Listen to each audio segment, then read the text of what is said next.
Voting is a civic duty. Let's register on the electoral list. This is a message from Equinoxe Television.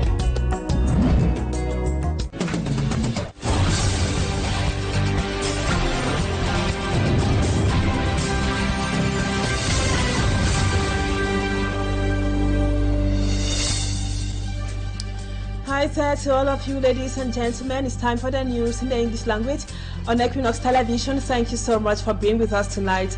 Our major story is right away. A 22-year-old has been reported missing on high seas at the Ethiopian neighborhood in Mabanda, here in Douala. Family members say the adolescent went to transport planks by canoe when it capsized. His corpse is still to be found. The family remains confused and inconsolable. And still in Douala, we take you to Koto in the Douala 5 subdivision, where a cliff of about 10 meters deep is threatening the lives of the local population. And over to Ethiopia, rescue teams have retrieved over 200 corpses from debris. They all perished in mudslides following heavy rains in Ethiopia recently. The death toll, as at now, stands at about 300. Viewers, those are our major stories. Details when we come back.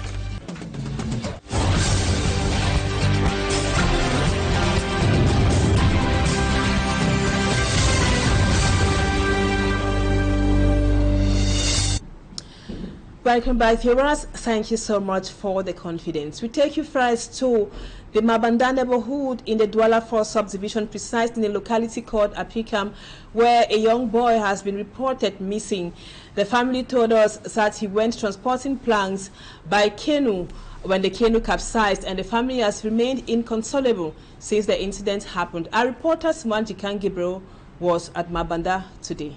A dark period for the Ndimnu family after their son disappeared. It was on Friday evening when Finley Ndimnu went to the riverside with Mr. Sam and Niba. They hired him to carry plank from the riverside and bring at the bank. So 23-year-old Do Finley Ndimnu is said to have accompanied another friend fetch firewood around Manuka, but unfortunately on their return, the engine of the canoe witnessed a technical fault. It was my canoe that they used. When they were returning on Friday, the engine had a problem, unable to withstand the sea waves after swimming for a long time with the help of a lifeguard. Finally, will finally leave the lifeguard, enabling water to take him away. Though the boy, Finley Ndimnu, was with during their mission, survived, the Ndimnu family is worried because the father is hiding him from people they are now suspecting his attitude. The other person who was in the canoe with him, we have not seen or heard about him, but he's alive somewhere in hiding. So we wanted to see him so that he can give us a right version of what happened in the riverside. The family is now calling on the government and Good Samaritans to help them in their search. We are pleading that if anybody can help us locate where he is, whether alive or dead, we'll be very happy. The family is frustrated and we are so devastated. Please, we need your help. It's alleged it was the first time that Do Finley Ndimnu was engaging such an adventure on water in search of money to get his wife, who is based in Yaoundé. Sad indeed. We stay with you, Smart. You tell us that small business operators along the stretch of road linking Carrefour Abattoir, Sodiko, Bonandale, and Bonamutumbe in the Douala 4 subdivision say the poor state of the roads is affecting their businesses. The little profits they make have somehow reduced recently. They are hoping that local authorities will come to their rescue. Dealer in roasted maize on the stretch of road linking Carrefour Abattoir, Bonendale, Sodiko and Bonamatombe cries out. Me, I roast the corn to go to the market to look for corn, carry it on the bike to bring here 1,000 per bag. At first I was paying 300. The road is very, very bad. At the other end, it is a bread distributor who saw all of its content in the commercial bike throw out in water. It is the stress that most business operators along the stretch of road whose construction work has been abandoned are going through on a daily basis, as earnings they usually get has also dropped. Amongst them, these Bayam Selam who can't have things easily delivered to her because of the poor road. It's not easy for things to reach here. For me to leave and go to Sanaga and get my tomato and reach here, it's not. Look at now, I don't have groundnut oil. I'm afraid to go and buy because the roads are bad. It's not easy. We are suffering. Before the abandoned work, butchers who sell meat at the slaughterhouse usually had customers from far near, but now the situation has changed with limited customers. The price of the meat has remained stagnant because our daily customers no longer come to the slaughterhouse to get meat due to the poor state of the road. A technician specialized in the repair of commercial motorcycle is also having tough times getting his customers because when it rains, his workshop is flooded. The business operators are now sending just one message to the authorities. We plead to the government to come and rescue us. They started a good work, but abandoning it isn't the best way. With the rains still at its peak, the inhabitants of Bonindale, Sodiko, Karufua Batwa, and Bonamatombe have their eyes on God for protection. From Bonaberi, we take you to the Douala 5 subdivision, where inhabitants of Ancien Karefukoto village live every day for fear of their lives after a cliff has been threatening them for some time now. Their lives, they say, is being threatened. Let's now go to Koto village with our reporter, Cedric Chakutu. This is what has now become a veritable nightmare to inhabitants of Ancien Carrier Oasis for May 1 in the Koto neighborhood of the Douala 5 subdivision. The ravine that is today threatening to swallow over 50 houses is over 10 meters deep. We are facing a very difficult problem that has been on for the past 15 years. But it's just with the rains, the heavy rains of this month, that it has gone to a level where it cannot be really controlled by us. We have neighbors here who have abandoned their houses. We have neighbors that their houses were all buried by ground and they all had to leave. We have like 50 people who have abandoned their houses, and some are still there, but they are really at risk. Vous voyez ma maison? Je suis déjà proche, je suis déjà à moins de... The collapse of this huge landmass on Friday has further exposed Mr. Kemne and his family to the nightmare. Je ne sais pas comment je veux m'en prendre. He has lost sleep and doesn't know who to run to. The story is not different for his neighbors, who say they have done everything within their powers to no avail. We even tried to make the culvert to carry the water further on, but the last rains even scattered the culvert, and the tarpaulin that we had covered the ground with, it took it all down. We have done everything. We have contributed money to stop it, but it is more than us. So now we are calling on the government to come and help us to solve the problem. While the danger persists and lives threatened, the people say they have been abandoned by the city council. Ever since the council came and left a signboard that people should not be using the road, the city council, we've been waiting and they are not coming. The Douala City Council, fully aware of the danger, planted this warning signboard 2 years ago. However, since then, the situation has worsened, with fear installed, houses buried, and local inhabitants displaced. We stay in the Douala 5 municipality this time around with Innocent Azia, who tells us that the people are also suffering from severe floods whenever it rains heavily. This is due to poorly constructed drainage systems and abandoned bridges. They demand municipal authorities to act fast before the month of August, when the rains intensify further. With the intense rainfall in Wuri division of the littoral region, several localities in the different municipalities submerged in inundation. The Douala 5 municipality is not exempted despite construction of bridges and drainage channels. We have had a very difficult period, especially when the constructed bridge that is there, that was constructed.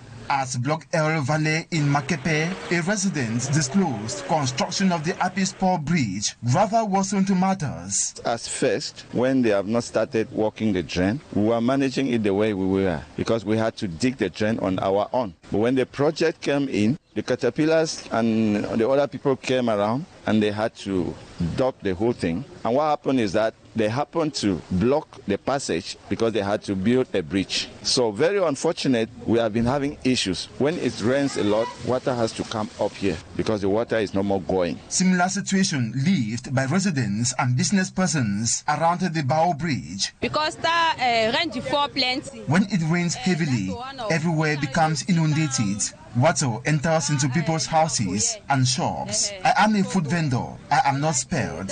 At times I cook late because I have to wait for the water level to drop. Make fire because na rain don't make up. Making a stopover at Petiwuribe Panda, a resident working in a nearby furniture workshop recounts the same nightmare. Quand il pleut, l'eau emporte les enfants, même les matériels qu'on travaille avec, tout ça. Même la maladie. With this, the population knows expectations. Living with kids and everything, we just need to pray that things work the way they are supposed to, because a project like that was supposed to get finished. Meeting the mayor of the Douala 5 Council, Richard Fongwang, he says the preoccupations of the population had been noticed. We have begun addressing them. Hopefully, we will realize that as soon as possible. Au moins c'est un mois, je dois curer toutes les zones de Douala 5e. The Douala 5 Municipal Authority took us to Block L Valley Makepe, where works have effectively begun. Now we take you to the far north region of the country. An operation keenly carried out by the Chief Commissioner of Marua 1, Subtai Barthelemy, led to the arrest of 3 alleged kidnappers of a 15-year-old girl, daughter of a prominent businessman. A very worrying situation which recently created fear and panic in the local inhabitants. Let's now have more with Cedric Chakutu. 3 alleged kidnappers aged between 20 and 28 were arrested by elements of the 1st District Police Station in Marua. They are accused of having kidnapped a 15-year-old girl, daughter of a prominent businessman. The situation recently soured terror in Marua, an area usually spared from this kind of violence. Everything comes after a complaint we received from a woman saying that her daughter left the house and was taken by 3 young men. Jacob Jonas, 20-year-old, who is the leader of the gang. The kidnappers demanded a ransom of 2 million francs. The mother quickly alerted the police commissioner of Mara 1. They were calling the mother, asking her a ransom of 2 million francs CFA before they will give back the daughter. After investigations, we could arrest the first one, which is the leader of the gang. With the joint efforts of the forces of law and order with the inhabitants, a 20-year-old young man considered as the gang leader was arrested alongside his mates. We have Jacob Jonas, 20 years, Absent Paul, 22 years, Ousmanu Amidou, alias Mona. The 4th one, we are still to get him. And we will not sleep without having him into our hands. Insecurity and kidnapping for ransoms have been rampant in the area. Inhabitants hope that security measures have been taken to limit these acts. And now we come back to the outing of the Senior Divisional Officer for the Mfundi.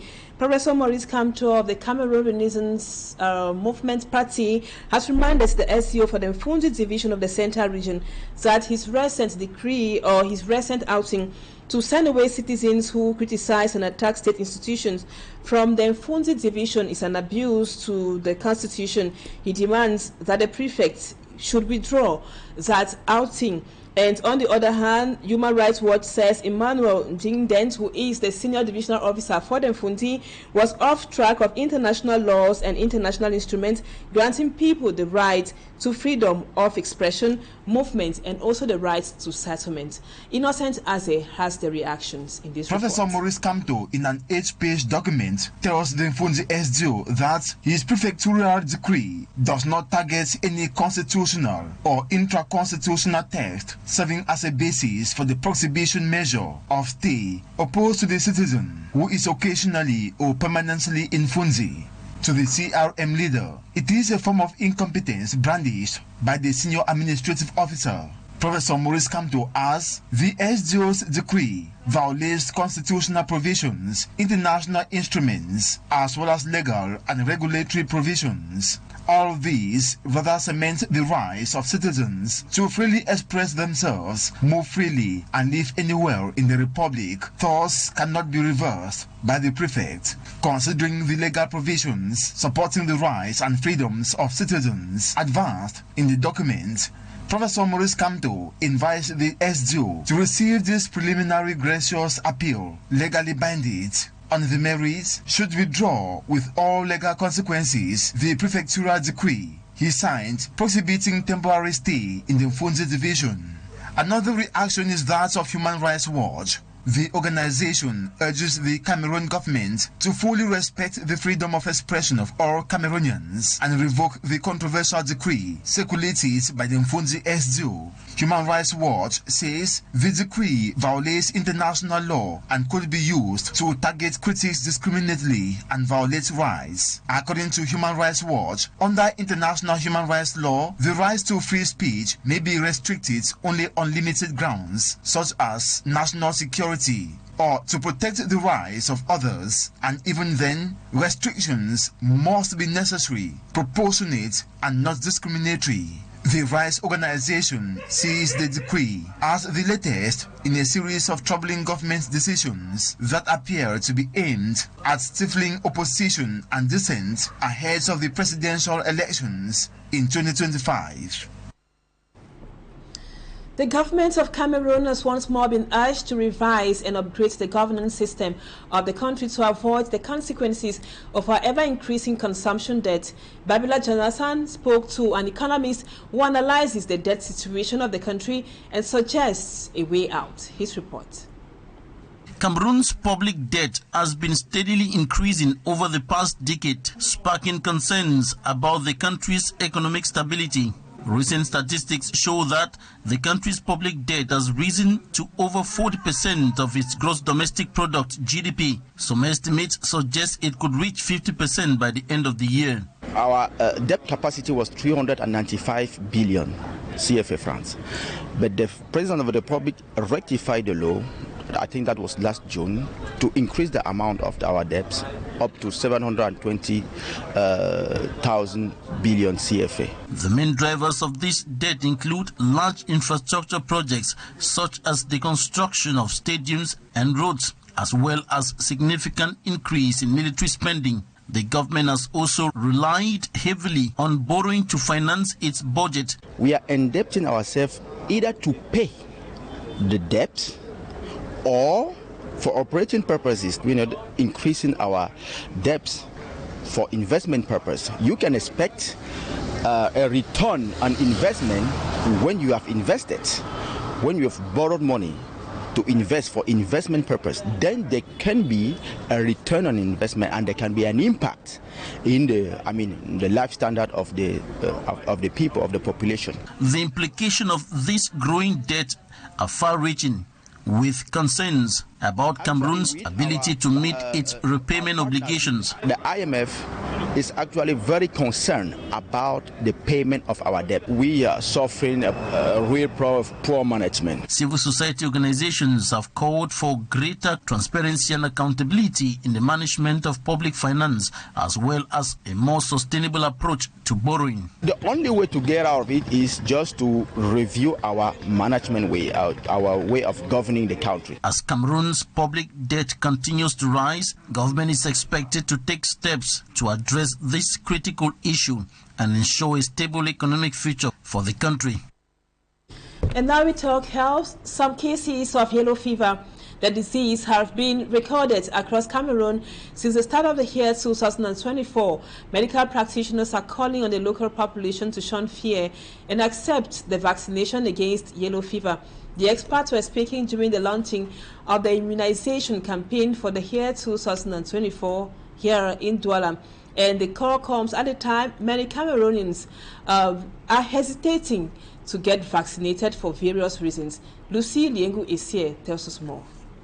In Cameroon, the number of persons not protected against the yellow fever disease continues to increase, with several cases of deaths recorded in hospitals across the country. Last year, 2003, we had cases in Douala.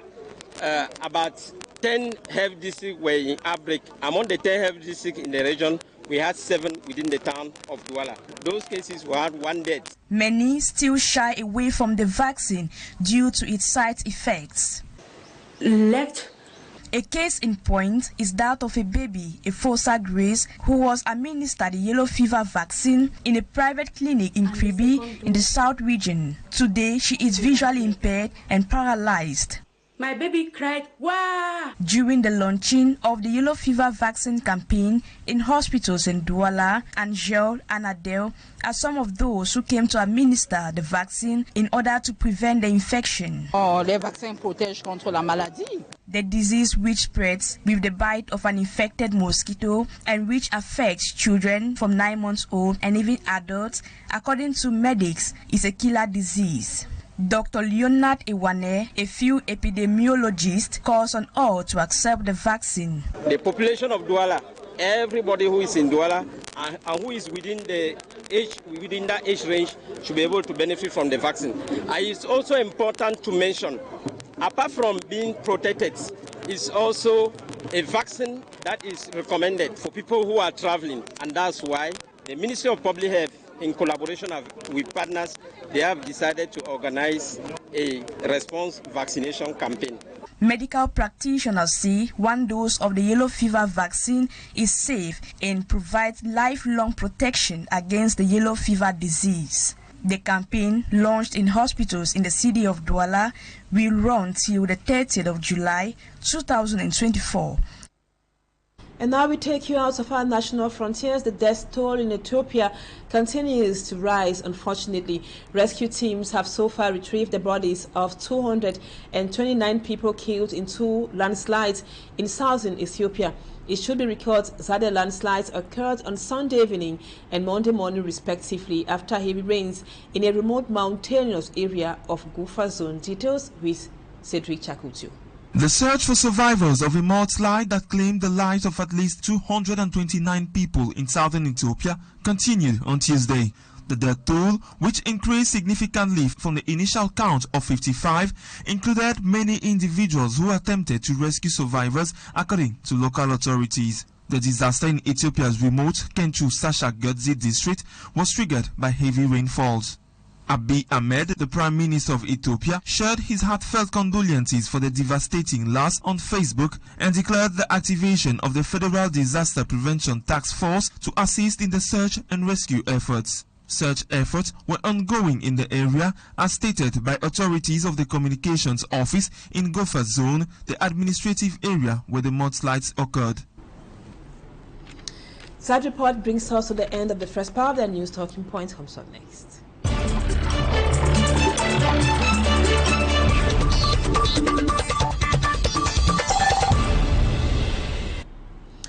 Welcome back, viewers. Today we'll be talking about the well-being or welfare of Cameroonians, especially as national debt continues to increase. Our guest tonight is Professor Mark Anthony Akumbom. Thank you so much, sir, for accepting to be our guest on Talking Point tonight. Now, recent reports by the World Bank indicate that at least 8 million Cameroonians will be exposed to abject poverty by the year 2026 if the economic situation of the country doesn't change drastically for the better. As a civil society actor, is that not a great call for concern? Good evening to you and Nabila for the opportunity to have me on your TV. It is very important that we discuss on this it is indeed a call for concern, and we expect that the government should do something rapid about it. It is unfortunate that we are actually in a country where we keep on taxing the poor in order to fit or to keep the big life of the government officials, instead of the government officials sacrificing for the good of the citizens down there. It is really, really problematic, and I think that there is need for a rapid intervention if Cameroonians are not going to die of hunger. Poverty indeed is first of all created, is a man-made thing. It is also dependent on the mindset of the individuals. So it is true that in facing the physical realities, the people are undergoing stress and high level of poverty. I also think that there's a possibility for the government to change this situation. This thing can change, and the lives of the people, the Cameroonian citizens, will be better off if the right decisions are taken and the right applications of those decisions are executed. You see, the only problem we have in Cameroon is that on paper we have a very, very flourishing country, a nation that is super, but on the field, on the ground, practically, people are dying. And that is what needs to be altered. We need to work to change that.